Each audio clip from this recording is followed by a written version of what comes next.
anticipate long before the rest of us could anticipate that there was going to be an agreement with Iran.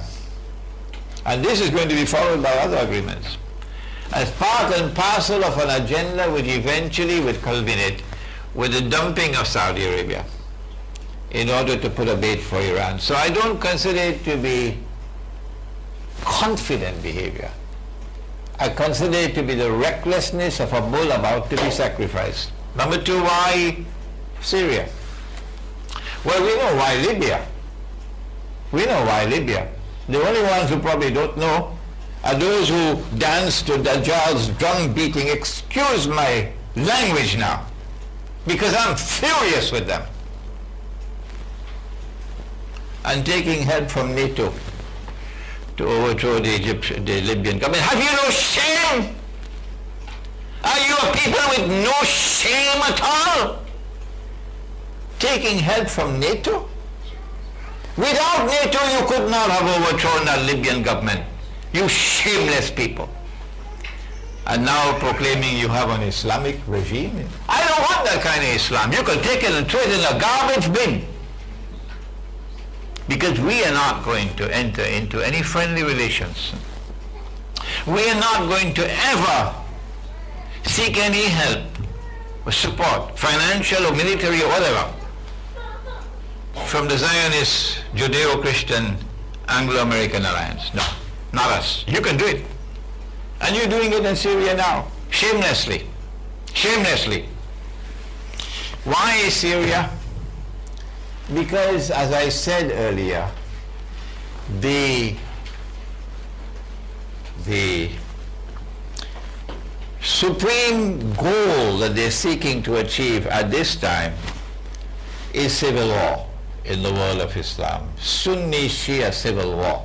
And Dajjal's warriors are dancing furiously to that drum beating at this time. As they have never done before, they're beating the drums of war against the Shia. Because they are people who have eyes and yet cannot see. They have ears and yet cannot hear. They have hearts and yet do not understand it, just like cattle. I mean, you've got to excuse me for my anger now. Because I'm seeing the game plan before my eyes. An attack on Syria and regime change on in Syria is going to facilitate Sunni Shia civil war. Number two, Syria has a significant and old and an important Christian community. In the same way that the secular Turks, when they took over, when there was regime change in Constantinople in 1900 and, help me somebody? Oh, you've forgotten already? 1908. The revolution succeeded. The most important revolution of all succeeded in 1908. And then came the First World War. And then Russia is inciting the Armenians to rise up against the Ottomans. And then the secular Ottoman government in Constantinople takes action against them. And then the massacre takes place. A deliberate provocation, pursuing the same policy that the Ottomans had pursued before. Now the secular Turks are doing the same thing. To so drive a dagger into the heart of Rome that there will be eternal hatred. Well, I think that Dajjal's warriors, if they take over Syria, are going to massacre the Christians. And a massacre of the Christian of Syria is going to make Rome eternally hostile to Islam. They don't want the alliance with Rome to ever take place. Number three, it will be tremendously embarrassing to Russia. Russia has only one naval base outside of Russia, and that is in Syria, on the Mediterranean coast. And to see that naval base become a NATO naval base, because Libya is now a NATO country. Everybody knows that except Dajjal's warriors. NATO is now in charge of Libya. So NATO will take that base in Syria, and that will be a mortal blow for Russia, as China will suffer a not mortal blow if Pakistan is broken up and the naval port in Gwada, is it called? Gwada? Come on, Sheikh Ali Mustafa. No, it's a naval port in Balochistan that the Chinese have in order to protect Chinese shipping, oil for example. If that becomes a NATO port, goodbye to China as a superpower. Yeah. The last question was, isn't it dangerous to predict the outcome of the Okay. I had a choice 15, 20 years ago. I could have shut my mouth. Only Allah knows the future. And I could have put my Islamic eschatology aside,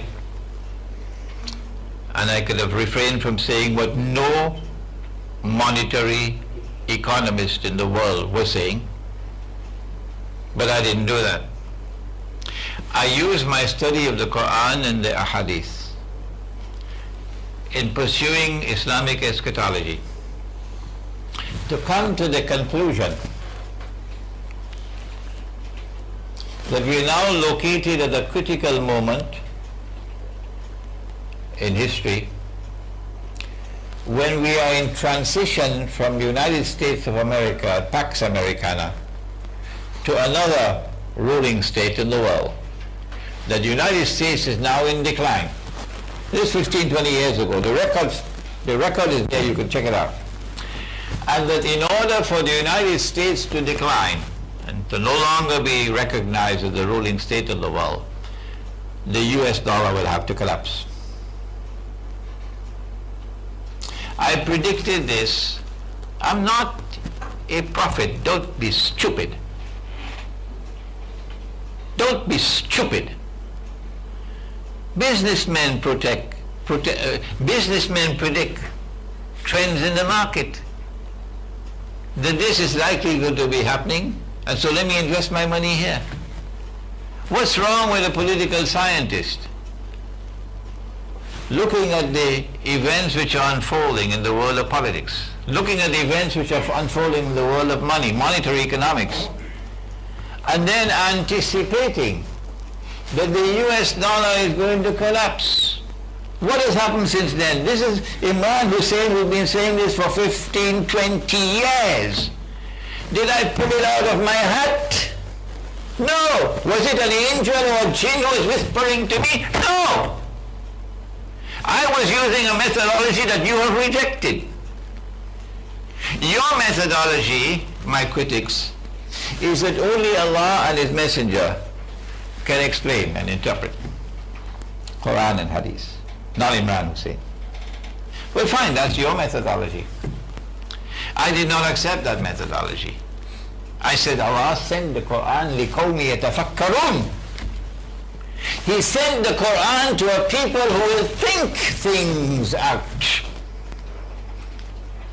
And so there is in the Quran and the Hadith that which has to be studied and thought out. And because I was doing that, using that methodology, I was able to anticipate 15 or 20 years ago the US dollar is going to collapse and a new monetary system is going to come to replace it. And now we are on the doorstep of what I was anticipating 50, 20 years ago. I don't see why I should stop doing what I'm doing.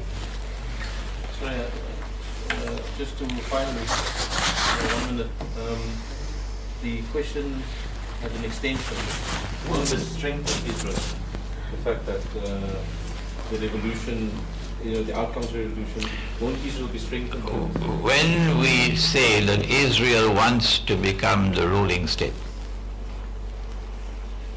we're not saying that Israel will become the ruling state. No, we say Israel, the plan is that Israel wants to take over from the United States. Why?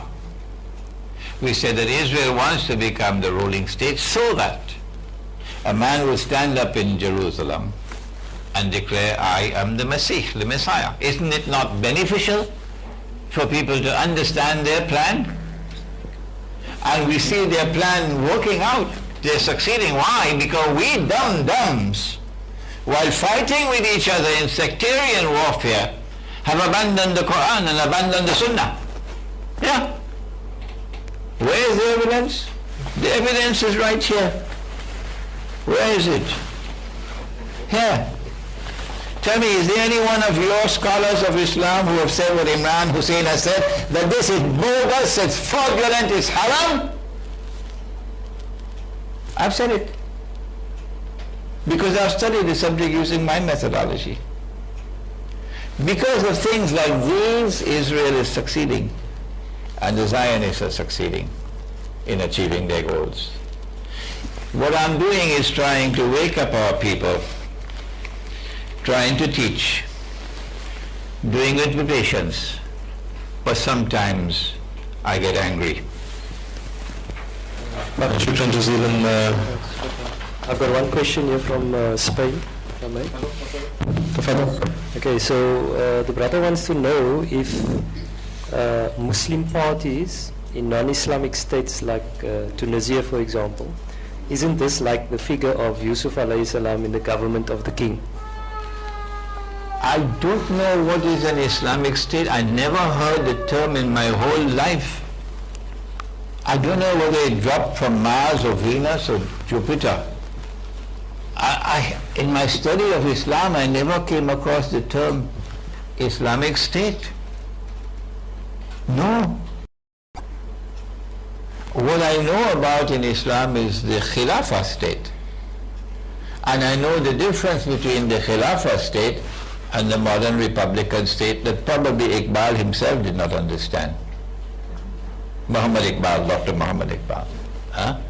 So when you take the Islamic movement and you register it as a political party, and you're fighting elections in this modern secular Republican state, and you want me to respond to that conduct of yours, I say you're just whistling in the wind.